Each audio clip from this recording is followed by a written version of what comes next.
কাজেই আমি মনে করি এটা এবারকার নির্বাচনে এটি প্রমাণ হয়েছে যে তারা আবার আওয়ামী লীগের প্রার্থীকে বিপুলভাবে ভোট দিয়েছে। বিএনপি তারা ধর্মকে ব্যবহার করে, আজকে তাদের অস্তিত্ব বিলীন হওয়ার পর চারবার তারা তিনবার শেষ হয়েছে, চারবারের জন্য চতুর্থ মেয়াদের জন্য মাননীয় প্রধানমন্ত্রী জননেত্রী শেখ হাসিনা দেশ পরিচালনার দায়িত্ব গ্রহণ করেছে। এই 4 বছরে যে উন্নয়ন হয়েছে, উন্নয়নকে আরো আমরা উচ্চতায় নিতে চাই। সারা পৃথিবীতে বাংলাদেশের মর্যাদা অনেক উঁচুতে উঠেছে, এই ধারা আমরা অব্যাহত রাখতে চাই। বিএনপি আন্দোলনের কথা বলি, এই মাসে আন্দোলন, ঈদের পরে আন্দোলন, 15ই আগস্টের পরে আন্দোলন, এই নানান কথা, কিন্তু তাদের আন্দোলনে জনগণ তাদের কাছে যায়, জনগণের কাছ থেকে তারা কোনো সাড়া পায় না।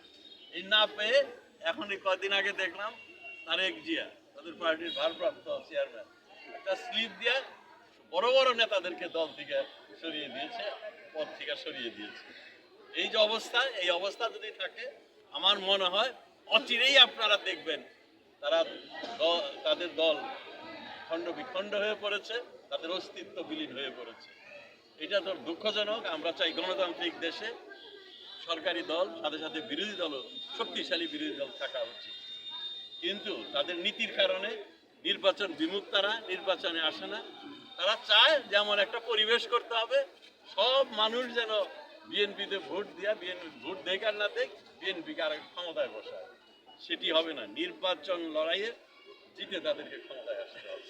এবং আমরা এই যে নির্বাচনে আসছি, আমাদের প্রার্থী বিজয়ী হয়েছে, ইনশাল্লাহ আগামী দিনেও আওয়ামী লীগ দেশে এই জনগণের ভোটে, জনগণের সমর্থন নেই ক্ষমতায় থাকে। আচ্ছা, ৭৫ বছর আওয়ামী লীগের সফলতা কি ও দেশের জনগণ কাছে প্রত্যাশা? জনগণের কাছে প্রত্যাশা হলো মূলত ক্ষুধামুক্ত, দারিদ্র্যমুক্ত একটি সমৃদ্ধশালী বাংলা, যেটি আওয়ামী লীগের নীতি। যেমন এইবার আমাদের নির্বাচন ইশতেহারে আমরা বলেছি উন্নয়ন দৃশ্যমান। তার মানে কি? রাস্তাঘাট, ব্রিজ, বন্দর, এগুলো চোখে পড়ে, স্কুল, কলেজ, পুরো খাদ্য অভাব নাই, দেশে কোনো খাদ্যের সংকট নাই। এই মুহূর্তে জিনিসপত্রের দাম একটু বেশি। আওয়ামী লীগের এই মুহূর্তে 2টা স্লোগান, একটি হলো উন্নয়ন দৃশ্যমান, এবার হবে কর্মসংস্থান, তারুণ্যই শক্তি, তারুণ্যই সমৃদ্ধি।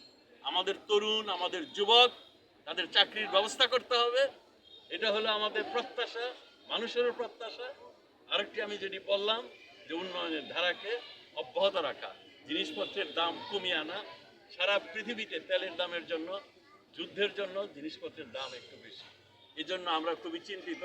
এই দাম কমায় আনার জন্য আমরা বলেছি যে আওয়ামী লীগের এখন প্রধান লক্ষ্য হলো জিনিসপত্রের দাম কমিয়ে মানুষের ক্রয় ক্ষমতার মধ্যে রাখা। কাজেই আমরা এই প্লাটিনাম জুবলিতে দাঁড়িয়ে আমরা বলতে চাই যে জিনিসপত্রের দাম এটা আমাদের রেগুলার কর্মসূচি, কিন্তু তরুণদের জন্য কর্মসংস্থান করা এটা আমাদের বিশেষ লক্ষ্য। সংসদে পাস হওয়া বাজেটে জনগণের ভাগ্যে কোনো পরিবর্তন হবে?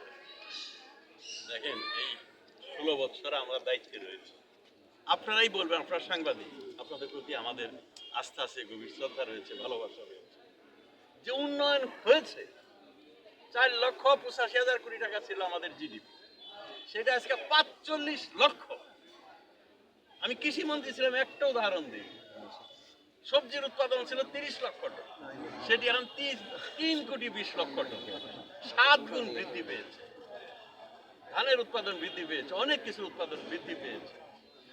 কাজেই আমার মনে হয় যে মানুষের প্রত্যাশা এবং আপনাদের যে এটার উত্তর সেখান থেকেই আপনারা পাবেন যে মানুষের প্রত্যাশা পূরণ হচ্ছে। এবং এবারও যে আমরা বাজেট দিয়েছি বাস্তবতার ভিত্তিতে। বাস্তবতাটা কি? অর্থ সংকট রয়েছে, জিনিসপত্রের দাম বেশি, সেই জন্য বাজারে একটু কম রেখে আমরা সংকুচন, একটু কম উন্নয়ন কর্মকাণ্ড করে অর্থনীতিটাকে সামনে তুলে নিয়ে আসা, ম্যাক্রো ইকোনমিক্স অর্থাৎ সামষ্টিক অর্থনীতি, এইগুলোকে কিভাবে স্থিতিশীল করা যায়, ভালো ব্যবস্থাপনার মাধ্যমে দেশের অর্থনীতিটাকে চাঙ্গা করা। কাজে সেটা বাজেটে অনেকগুলো পদক্ষেপ সাজেশন দেওয়া হয়েছে, সুপারিশ করা হয়েছে। আমরা জানি যে এগুলো যদি বাস্তবায়িত হয় অবশ্যই জনগণের প্রত্যাশা পূরণ হবে। আমরা 16 বছর যাবৎ জনগণের প্রত্যাশা পূরণ দিচ্ছি। কৃষির যে অভূতপূর্ব উন্নয়ন হয়েছে, বিপ্লব হয়েছে, সারের দাম কমিয়েছে, বিনামূল্যে বিনামূল্যে বীজ দিয়েছি, গবেষণা করেছি, নতুন নতুন ধানের জাত, বিভিন্ন ফসলের জাত এনেছি। এই মধুপুর অঞ্চল এই আনারসের জন্য বিখ্যাত। এই আপনার যেখানে আমরা আছি, সোলাকুড়ি ইউনিয়ন, ফুলবাগচালা ইউনিয়ন, এই সমস্ত এলাকায় প্রচুর আনারস হয়। এই আনারস বাজারজাত করা, বিদেশে রপ্তানি করা, এগুলাকে ক্যানিং করা, শিল্পজাত করা, এগুলো নানান কর্মসূচি নিয়ে আমরা এগিয়ে যাচ্ছি। একটা প্রশ্ন হচ্ছে এই যে ভারত সফরে যে প্রধানমন্ত্রী গেছে, সেই ক্ষেত্রে বিএনপির যে নেতা আছে তারা বলতেছে যে খালি হাতে আসলে এই বিষয়ে আর সবসময় বিএনপি বলে যে আমাদের নেতা আমেরিকা ভারতে যাচ্ছে, ভারতে দেশকে শোষণ করবে, বিদেশ গণতন্ত্রকে নিয়ন্ত্রণ করে, নানান অভিযোগ তাদের রয়েছে। আজকাল সেগুলো বলে তারা দেখে না যে কোনোটাই তারা প্রমাণ করতে পারে না। কাজেই জননেত্রী শেখ হাসিনা খালি হাতে ফিরবে না কি নিয়ে আসবে, তাদের আরেকটু অপেক্ষা করা উচিত। আমার দৃঢ় বিশ্বাস ভারত অনেক বড় দেশ, আমাদের পার্শ্ববর্তী দেশ, তাদের সাথে আমরা বন্ধুত্বের হাত বাড়িয়ে দিয়েছি। সত্যিকারের যদি তারা আমাদের বন্ধু হয়, অবশ্যই আমরা পরস্পরের সহযোগিতার মাধ্যমে দুই দেশ উপকৃত হব, দুই দেশ উন্নতি করব। আমরাই ভারত থেকে পাবো, তারা কিছু পাবে না তা না, আমরাও তাদের দিব, তারাও আমাদেরকে দিবে।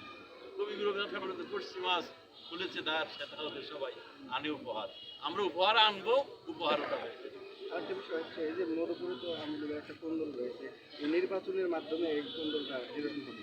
কর্মীদের মাঝে, তৃণমূলের কর্মীদের মাঝে কোনো দ্বন্দ্ব নেই। কর্মীরা ঐক্যবদ্ধ, ভোটাররা প্রমাণ করে দিয়েছে।